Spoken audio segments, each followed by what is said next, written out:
E aí, pessoal? Hoje a gente vai mergulhar fundo numa das obras mais importantes de Allan Kardec, o Evangelho segundo o Espiritismo. E olha, a ideia aqui não é criar uma religião nova, não. É mais como decifrar o código moral que está nos ensinamentos de Cristo, sabe? Tentar construir essa ponte entre a nossa fé, a razão e aquelas perguntas gigantescas que todo mundo se faz sobre a vida. E já vamos começar com a pergunta que talvez seja a mais difícil de todas, né? Aquela que ecoa na cabeça da gente. Por que o sofrimento existe? Por que tem gente que parece nascer com tudo na mão, enquanto outras já chegam na miséria? Essa é a questão de US$ 1 milhão. E é justamente isso que essa obra tenta responder de um jeito que faça sentido, que traga algum consolo. Para a gente conseguir entender essa resposta, nosso caminho vai passar por 5 pontos principais. Primeiro, a gente vai ver como a obra tenta deixar o evangelho mais claro. Depois, vamos falar sobre a longa jornada da alma. Aí, a gente entra no propósito do sofrimento, na importância da lei do amor e, por fim, na ideia de que a gente progride através de vários mundos. Então vamos lá. O ponto de partida de tudo é o seguinte: os ensinamentos morais que estão nos evangelhos são incríveis, são sublimes. O problema é que, muitas vezes, o significado se perde ali no meio de tanta alegoria, de uma linguagem que soa meio mística, né? E esse é o X da questão que o livro tenta resolver. A ideia é que, por causa dessa linguagem mais complexa, muita gente acaba lendo os textos sagrados quase que por obrigação, sem pegar a essência prática da coisa. O ensinamento moral se perde.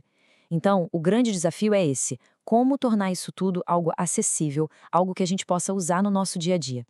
E qual é a solução que a obra apresenta? Bom, ela se propõe a ser tipo um guia, sabe? Uma chave de leitura. Ela usa comunicações com espíritos para justamente iluminar esse código moral de Cristo, para que todo mundo possa entender. É como se fosse uma tentativa de conectar o céu e a terra de um jeito mais direto, mais didático. Ok, agora a gente entra no motor de toda essa filosofia, a ideia de que a alma é imortal e que ela passa por várias e várias vidas. É a partir daqui que a noção de justiça divina começa a fazer mais sentido, a se encaixar. E aqui tem uma distinção que é super importante. A obra diferencia ressurreição de reencarnação. Ressurreição seria a volta do mesmo corpo físico, o que é visto como algo cientificamente inviável. Já a reencarnação é outra coisa. É a mesma alma, o mesmo espírito, voltando num corpo novinho em folha, ganhando uma nova chance. Então, o ponto central é esse. Olha só. A reencarnação não é para ser vista como um castigo, de jeito nenhum. É uma ferramenta. Pensa nela como um método que a alma, que ainda é imperfeita, usa para voltar para a escola da vida. Para quê? Para aprender, para evoluir, para se purificar, uma existência depois da outra. Tá, mas por que precisa de tantas vidas? Bom, cada uma tem um propósito. Serve pra gente quitar débitos de coisas que a gente fez no passado, serve pra gente ir melhorando aos pouquinhos, pra consertar os erros que cometemos com outras pessoas e pra criar laços de família que são espirituais, que vão muito além do sangue. E olha que interessante, até uma vida que é interrompida cedo demais tem um papel útil nesse plano maior. Beleza, agora vamos juntar as peças. Se a gente tem várias vidas para evoluir, qual é o papel do sofrimento nisso tudo? Ele aparece do nada? É uma injustiça do destino? Como é que funciona? Olha, essa citação resume uma das ideias mais fortes do livro. O sofrimento é visto como se fosse o pagamento de uma dívida. Cada dificuldade que a gente encara com resignação é como pagar uma parcela. E isso nos deixa mais perto de quitar tudo e finalmente alcançar a liberdade espiritual. Então, a aflição deixa de ser uma maldição e se transforma numa bênção, numa chance de se libertar. Mas de onde vêm essas tais dívidas? O livro aponta 3 fontes principais. Algumas são consequência direta do que a gente faz nesta vida mesmo, outras são o que se chama de expiação, ou seja, a gente colhendo o que plantou em vidas passadas. E tem uma terceira, que é bem surpreendente. Algumas dificuldades são provas que o nosso próprio espírito escolheu passar antes de nascer, para poder acelerar o progresso. Então, o que a gente tira disso tudo é que, dentro dessa lógica, a justiça divina seria perfeita.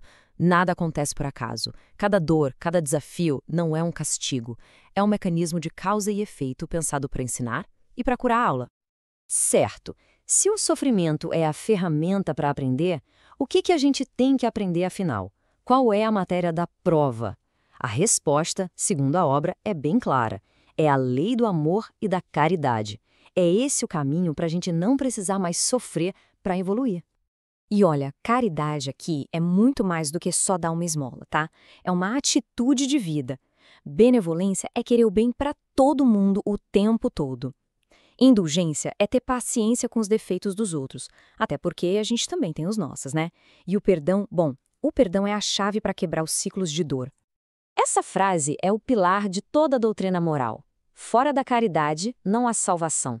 E aqui não se fala de salvação de um inferno, é a salvação de nós mesmos, salvação do nosso orgulho, do nosso egoísmo e dos ciclos de sofrimento que eles criam. É a condição número 1 para a felicidade futura. E é aqui que um dos ensinamentos mais difíceis de Cristo ganha um sentido super prático: amar os inimigos.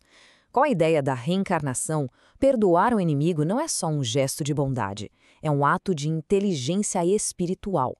É a única maneira de impedir que aquela briga, aquele ressentimento, se arraste por séculos, de uma vida para outra, prendendo as duas pessoas nesse ciclo. Para fechar, vamos ampliar o nosso olhar. A jornada da alma não acontece só aqui no planeta Terra. A gente faz parte de um universo gigantesco, cheio de diferentes lares, com vários estágios de evolução. A Terra, nesse contexto, é apresentada como uma espécie de escola reformatório. Não é o pior lugar do universo, de jeito nenhum, mas também está bem longe de ser o paraíso.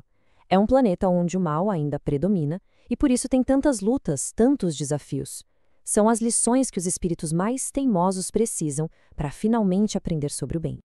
O caminho para frente, então, é como uma escalada, passando por diferentes tipos de mundos.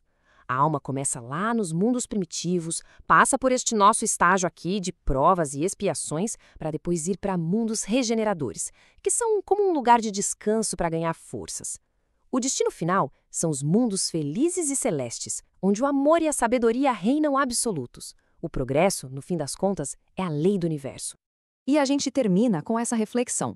Se aceitarmos essa forma de ver as coisas, a vida deixa de ser só um monte de eventos aleatórios e vira uma sala de aula. As dificuldades se tornam exercícios e as pessoas ao nosso redor, companheiros de jornada. A pergunta que fica não é mais por que isso acontece comigo, mas sim, o que esta situação está tentando me ensinar.